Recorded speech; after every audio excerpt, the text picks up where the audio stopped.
Last lecture में हमने choice of specific loading complete कर दिया था। आज हम लोग choice of power factor and efficiency और इसके अलावा separation of D and L कैसे किया जाता है और साथ साथ में पेरिफेरल स्पीड मशीन की, ये 3 टॉपिक कवर अप करने वाले हैं।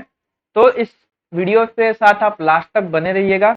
मैं आप सभी का स्वागत करता हूं इस चैनल पे जिसका नाम है जेडी स्टडीज। तो आइए बिना किसी देरी के स्टार्ट करते हैं आज का lecture.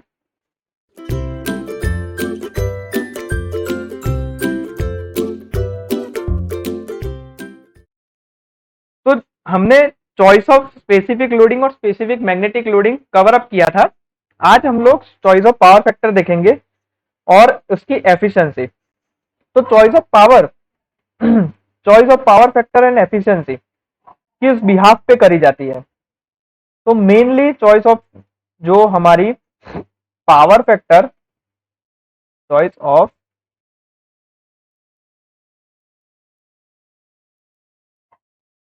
Power factor and efficiency,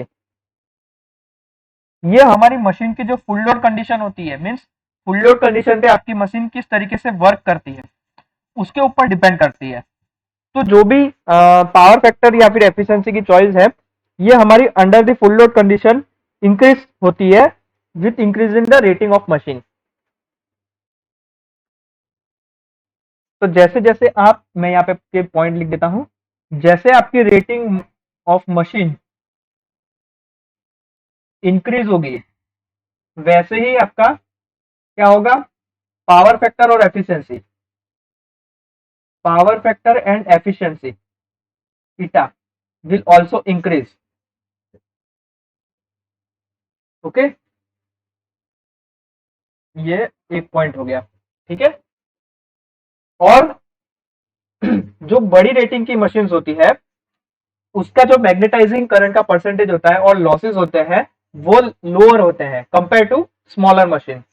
और अगर हम लोग पावर फैक्टर और एफिशिएंसी की बात करते हैं तो हायर स्पीड की जो मशीन होती है, हायर स्पीड की machine, higher speed machine,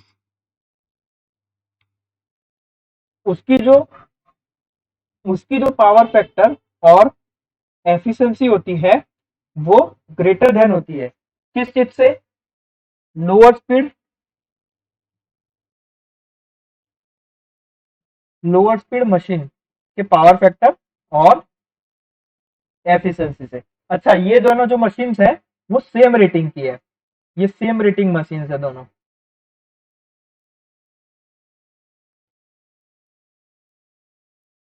okay, तो ये पावर फैक्टर और एफिशिएंसी का ऐसा डिफरेंस क्यों आया? क्यों हायर स्पीड की मशीन जो है वो इसका पावर फैक्टर और एफिशिएंसी ज्यादा होती है compare to lower speed machine और मशीन के पावर फैक्टर और एफिशिएंसी से?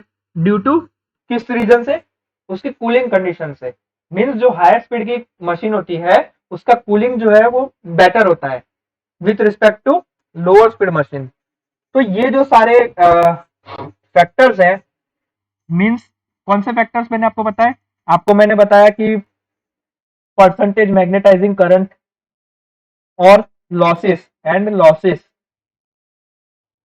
देन उसके अलावा पावर फैक्टर, एफिशिएंसी, ये जो सारे आपके फैक्टर्स हैं, ये जो आपके पैरामीटर्स हैं, इसको हम लोग उस आउटपुट, मशीन के आउटपुट, मशीन के आउटपुट के तौर पे हम लोग देखते हैं ये सारी चीजें। ठीक है, मीन्स जितना ये कम होगा percentage magnetizing current, percentage loss, या फिर आपका मशीन का पावर फैक्टर या फिर एफिशिएंसी हायर होगी, वैसे ही आपकी जो मशीन का आउटपुट है उसके अकॉर्डिंग आपको हाई मिलेगा। ठीक है। तो सिमिलर आपका जो ये मैग्नेटिक लोडिंग और इलेक्ट्रिक लोडिंग है, यानी कि बीएवी और आपका एसी है, एफिशिएंसी है, उसका पावर है, इसको हम लोग क्या करते हैं, इसको हम लोग जो हमने इंडियन स्टैंडर्ड के अकॉर्डिंग जो आपकी हैंडबुक है वहां से इन सब की वैल्यू को चूज करते हैं और मशीन को मैन्युफैक्चर करते हैं ताकि क्या हो सके, पावर फैक्टर और एफिशिएंसी मशीन की बढ़ सके। ठीक है। तो ये चॉइस ऑफ पावर फैक्टर और एफिशिएंसी में इतना ही था। अब दूसरा हमारा टॉपिक है separation of D and L. Separation of capital D and capital L. ये जो कैपिटल डी और कैपिटल एल है, ये हमने जब आउटपुट इक्वेशन देखा था तो इन दोनों के बीच का रिलेशन देखा था। तो वो रिलेशन कैसे मिलता था हमको, डी स्क्वायर एल प्रोडक्ट से और आउटपुट ऑफ द मशीन। ये हमने उसके आउटपुट इक्वेशन में देखा था। मशीन का आउटपुट इक्वेशन क्या था, मशीन का आउटपुट इक्वेशन कुछ आपको ये मिल रहा था, देखिए मशीन का आउटपुट, मशीन आउटपुट, ठीक है, आपको कुछ इस तरीके से मिल रहा था, Q is equal to 11 BAV AC KW eta cos phi into 10⁻³ d square l NS इन किलोवाट। ठीक है, ये आपका आउटपुट इक्वेशन था इन किलोवाट। तो यहां से आपको ये जो डी स्क्वायर एल है, ये आपका क्या है, आपका रिलेशन बताता है। मीन्स किस चीज में, तो आप Q इज इक्वल टू क्या लिख सकते थे, C0 d square l n s. C0 is equal to क्या है, ये वैल्यू है हमारी। ठीक है, तो यहाँ पे आउटपुट और जो डी और एल है, इसके बीच का आपको प्रोडक्ट के बीच का रिलेशन आपको बताता है। तो डी और एल को सेपरेट करने के लिए हम लोग कुछ डिजाइन कंसिडरेशन करते हैं based on its suitable ratio between gross length and pole pitch. ठीक है, ग्रॉस लेंथ और पोल पिच। तो पोल पिच तो क्या है, जैसे देखिए ये मान लीजिए ये आपकी वाइंडिंग है, ये आपकी वाइंडिंग है, ठीक है, ये वेव वाइंडिंग टाइप है। तो दो एडजेसेंट वाइंडिंग जहां से शुरू होती है, उनके बीच का जो आपका लेंथ होती है, उसको हम लोग पोल पिच कहते हैं और उसको हम लोग टाउ टाउ से डिनोट करते हैं। ओके, तो पोल पिच आपका ये होता है। डीसी मशीन जब आपने पढ़ा होगा तब डीसी मशीन में आपको बताया होगा पोल पिच की डेफिनेशन। तो पोल पिच हम लोग उसे कहते हैं। ठीक है, तो ये पोल पिच और ग्रॉस लेंथ, इन दोनों के बीच का जो रेशियो होता है, ये सुटेबल रेशियो हम लोग लेते हैं और क्या करते हैं, ये डी और एल का रिलेशन फाइंड आउट करते हैं। तो ये डी और एल के सेपरेशन के लिए, यानी डी और एल की प्रॉपर वैल्यू के लिए हम लोग जो रेशियो लेते हैं उसमें हम लोग कुछ चीजें कंसिडर करते हैं। देखिए, जैसे मैं आपके यहाँ पे लिख देता हूं, एक चीज पहले लिख देता हूं, टू सेपरेट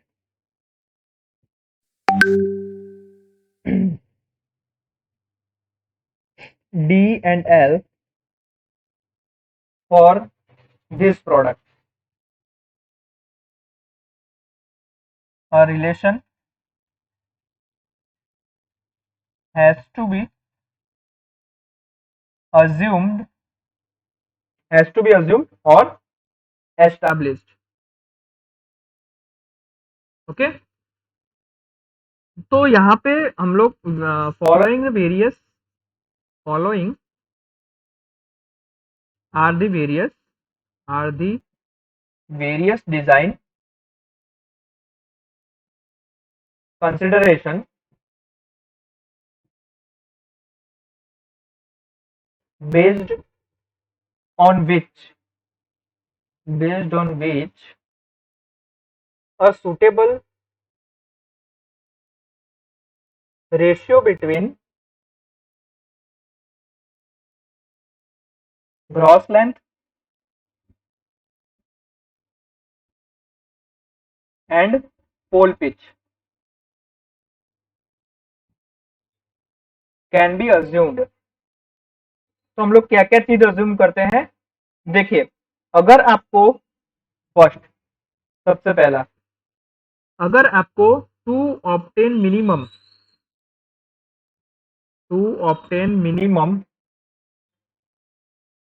ओवरऑल कॉस्ट, अगर आपको ओवरऑल कॉस्ट अगर आपको ऑब्टेन करनी है, तो ये जो रेशियो है किस किस के बीच है, ग्रॉस लेंथ और पोल पिच के बीच का, उसका रेशियो हमें रखना पड़ेगा बिटवीन 1.5 to 2, इनके बीच पे हमने ये रेशियो रखना होगा।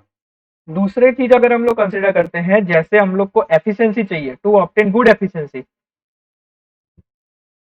अच्छी एफिशिएंसी के लिए हमें मोटर बनानी है सीएनसी, ठीक है। तो उसके लिए हमें ये रेशियो कितना रखना पड़ेगा, वो रखना पड़ेगा हमें 1.4 टू 1.6 के बीच के। तीसरा पॉइंट क्या होगा, to obtain good overall design, good overall design. तो उसके लिए ये रेशियो आपको रखना पड़ेगा बिटवीन दी 1 टू 1.1। और अगर आपको good power factor, to obtain good power factor, अच्छे पावर फैक्टर के लिए अगर आपको मशीन डिजाइन करनी है तो ये जो ग्रॉस लेंथ और पोल पिच एरिया है उसका रेशियो कितना रखना पड़ेगा, उसका रेशियो आपको रखना पड़ेगा 1 टू 1.3। ओके, तो इंडक्शन मोटर का जो परफॉर्मेंस है उसके अंदर आपका पावर फैक्टर बहुत ही अहम रोल निभाता है। तो इंडक्शन मोटर की अब जब आप डिजाइन करते हैं कोई भी इंडक्शन मोटर, तो आपको क्या करना चाहिए, इसकी जो बेस्ट पावर फैक्टर है उस पावर फैक्टर के लिए आपको इस मोटर को डिजाइन करना चाहिए। ओके, सो पावर फैक्टर जो आप अज्यूम करते हैं वो अज्यूम आपका क्या करता है, वो अज्यूम आपका होता है for the separation of D and L. ठीक है, तो ये जो मैं यहाँ पे आपको लिख देता हूं, to obtain maximum maximum to obtain maximum performance of induction motor, we will design motor for good power factor, good power factor. Okay, so hence to obtain best power factor, the following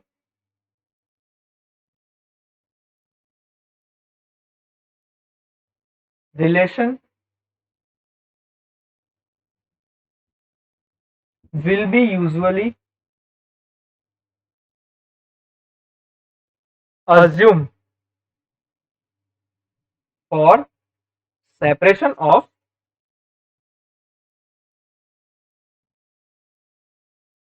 D and L। तो कौन सा हम लोग usually separation के लिए use करते हैं, pole pitch divided by its core length. तो ये यूजुअली कितनी होती है, वो हम लोग इतनी कुछ करते हैं कि मतलब 0.18 डिवाइडेड बाय पोल पिच। तो ये जो pole pitch divide by core length है तो इसको हम लोग कैसे लिख सकते हैं, उसको हम लोग पोल की एज को हम लोग टाउ टाउ यूज करते हैं, और टाउ इज इक्वल टू क्या होता है, पाई इंटू डी। तो pi into D divided by P. तो ये हो गया हमारा pole pitch divided by its core length यानी capital L is equal to क्या था, 0.18 divided by pi D divided by P. तो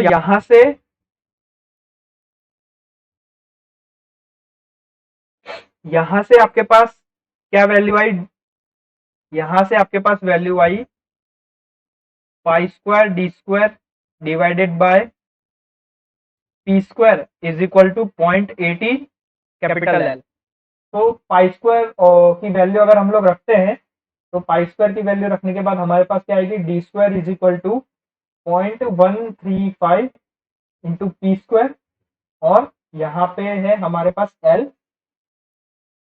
के। तो यहाँ से हमारे पास डी का क्या वैल्यू आया, नहीं डी, अच्छा डी स्क्वायर करना है तो यहाँ पे हम लोग क्या करेंगे, अंडर रूट कर देंगे।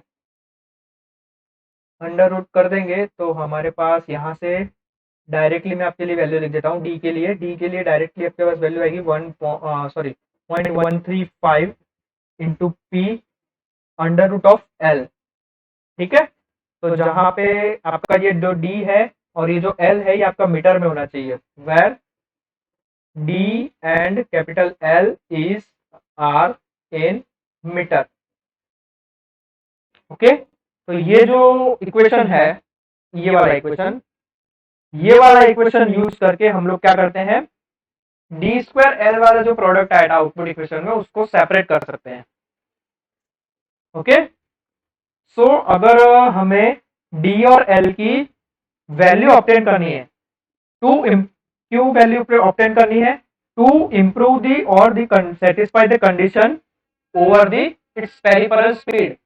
ये कंडीशन को हमें सेटिस्फाई करने के लिए क्या करना पड़ता है, डी और एल की वैल्यू को हमें फाइंड आउट करना पड़ता है। ओके, सो पेरिफेरल स्पीड की अगर हम लोग बात कर रहे हैं यहाँ पे कि जिसके लिए हमें डी और एल को सेपरेट करना पड़ता है, तो पेरिफेरल स्पीड में क्या होता है कि नॉर्मल जो इंडक्शन मोटर आपकी डिजाइन होती है उसके अंदर आपका मोटर का डायमीटर आपको कुछ इस तरीके से कैलकुलेट करना पड़ता है कि उसकी जो पेरिफेरल स्पीड है, मशीन की जो पेरिफेरल स्पीड है ये 30 मीटर पर सेकंड के अंडर रहे, यानी नीचे रहे, मस्ट बी बिलो